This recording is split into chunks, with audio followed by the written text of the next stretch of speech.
You are listening to the So Now What podcast with Lana Manikowski, episode number 179. So now what? These three words raced through my mind time and time again during my journey through fertility treatments. I tried desperately to have a child, but never was able. I yearned for a community to join that could understand my struggles. I couldn't find one, so I created one with the So Now What podcast. I love that you found us. Hello, beautiful. How are you? Welcome to a new month. It is August. And a lot of people like to do those scare tactics of like, oh my gosh, there's only 4 months left in the year or 5 months left in the year, whatever it is. What is it, 5? I don't even know. But I like to look at it as, oh my gosh, there are 4 months left in the year and there is so much for me to do. So I want to offer you that. If you are on social media and you see people like freaking you out that you haven't figured out life yet before 2026 hits. But if you want to figure out life, I'm glad you're here because that is what I do. I help women who are childless after infertility create a life they love without the children that they dreamed of. So I am glad you're here. If you were here last week and are on YouTube, you can see my latest set of glasses. I shared with you last week how I got new pairs and I'm going to be trying them out each week. So this is this week's. What do you think? You like them better than last week's? Do you like this week's better? Check me out on YouTube at lana.manikowski and let me know. Drop me a DM. Before we dive in, I want to tell you about a free class I am teaching on August 26th. On Zoom. It is free to join. It is all about the things people say when you're childless. I have not taught a live class for 6 months. So if you have ever froze when someone told you that you can always adopt or felt like you had to explain why you decided to stop without having a baby, or walked away from a conversation thinking, why in the hell did I share all that? This class is for you. In this free class, I'm going to help you figure out how to respond to those comments without spiraling, without shutting down, without giving away your power to the people who weren't in this journey with you. I'm going to put a link for you to sign up in the show notes. Make sure you save your seat because if you're not registered, you won't be able to get all of this brilliance. Let's get started this week and talk about protecting your peace in conversations that used to leave you feeling misunderstood or maybe even invisible. This is coming up constantly in my coaching sessions with my clients and in conversations in general with women who are childless after infertility.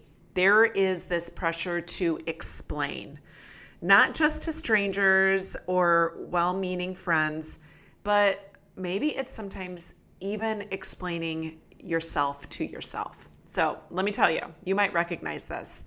At first, you might stay silent, not because you don't have a story to share or years of things that you have tried to become a mom, but because you might not have the words yet.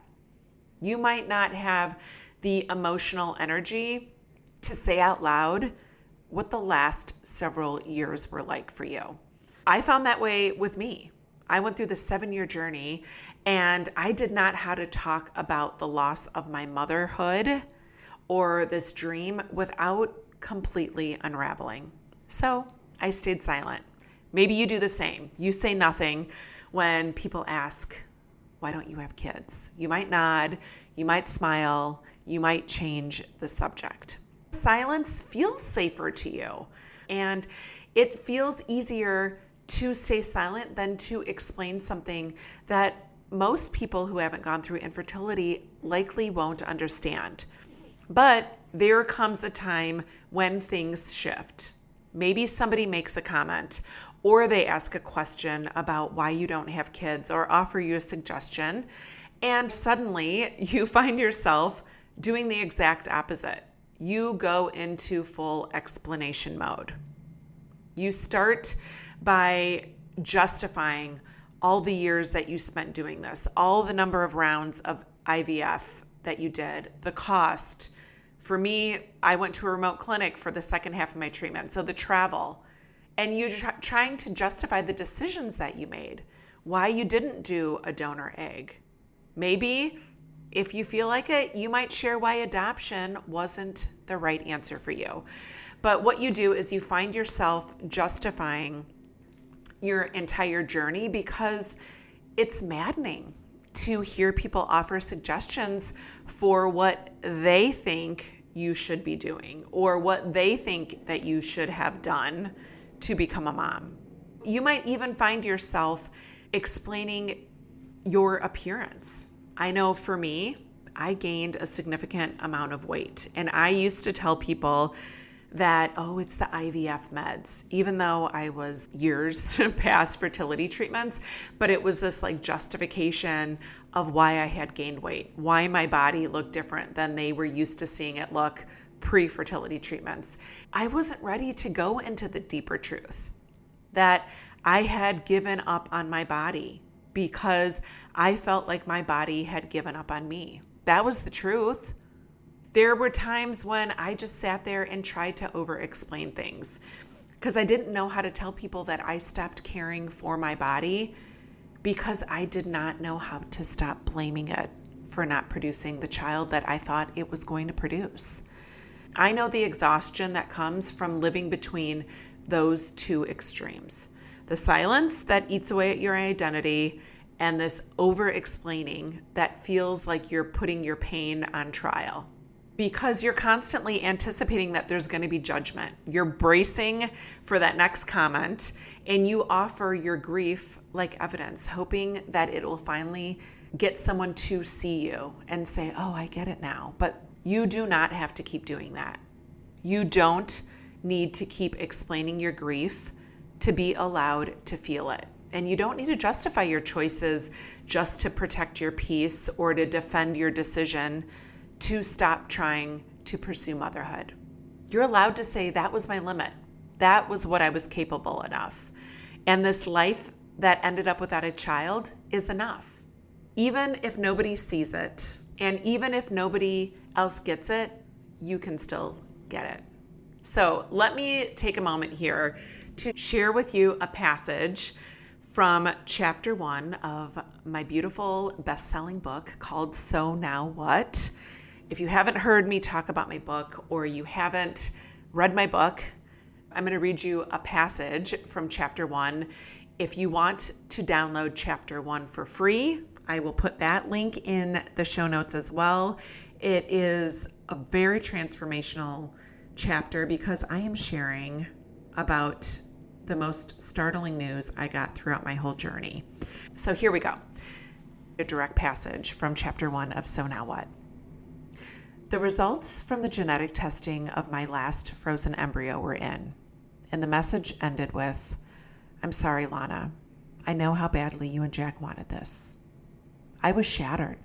Over the past 7 years, there had always been a glimmer of hope, a chance that this time it would work. But this time, my dream of biological motherhood was gone. I was in shock.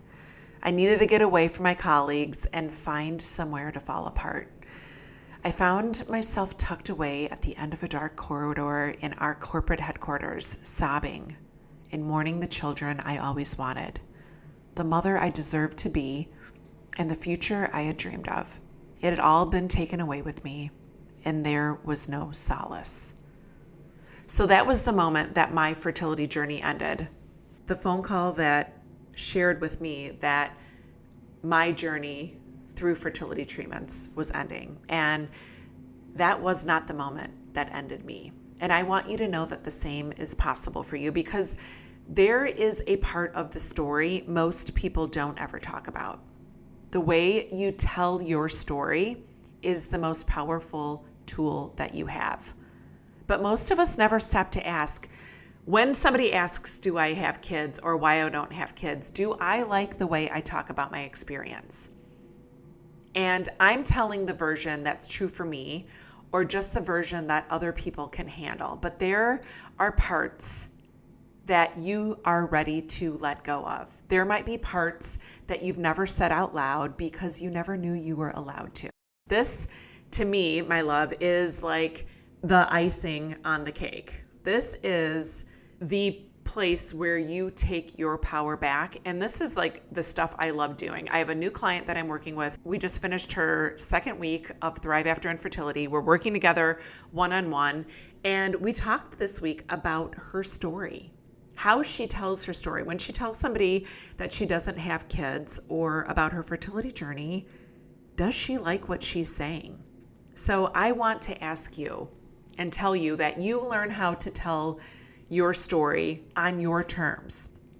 You can learn to speak about what you live through without this need to defend it.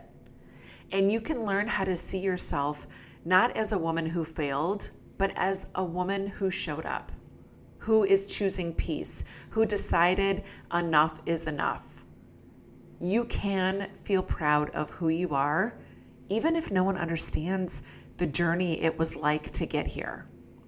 You can walk into conversations without feeling that you need to prove your pain or you need to shame someone for asking you if you have kids. You can finally hear your story and start liking the way that your story sounds, even if it turned out without the child that you dreamed of.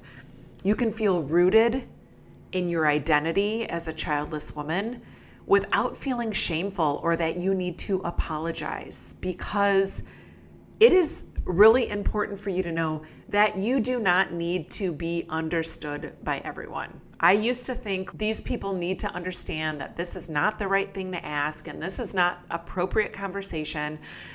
But when you learn that they can believe and think and interpret however they want, and it not affect you because you understand yourself and you see yourself, girl, that is the gold. Okay? So if you have ever been stuck in this situation where you're not sure whether you should over-explain or stay silent, and you're tired of replaying your decisions that you made through your treatments like evidence, and ready to reclaim your story in how you show up and how you talk about your fertility journey, you need to show up to my next class, The Things People Say When You're Childless. Again, in the show notes, I'm going to put the link for you to register. And you know that I created this free guide called The Top 27 Things People Say When You're Childless, with suggestions for how you can respond. If you're still looking for ways to respond, there is going to be a link to that in the show notes. And I created all this because you deserve to feel whole without a disclaimer. You deserve to tell your story in a way that feels true and in a way that depicts peace and gives you peace through your explanation of what you are and who you are as a woman without children. And I want every woman to know that that is available, because we don't know that there is a way to show up in a life without children that allows you to feel at peace with who you are and to tell a story that makes you feel proud instead of make you want to hide and stay silent. And that is available to you, and I want you to have that no matter where you are in your journey. So I hope you have a beautiful week. I love you, and remember that it's never too late to discover your meaning. I'll talk to you next week. Hey, if your ears perked up when you heard about Thrive After Infertility, the 12-week coaching program I created for women who are ready to create the life they love without the children they dreamed of, let's talk. This program is where everything starts to shift. You don't have to figure it out alone. You don't have to stay stuck or in a life that just feels like it's happening to you instead of for you. Take a peek at the show notes for the link to book your free 45-minute Thrive call. And in that call, we'll create a plan for you about what's next, about how you can create a life you love and start to thrive after infertility.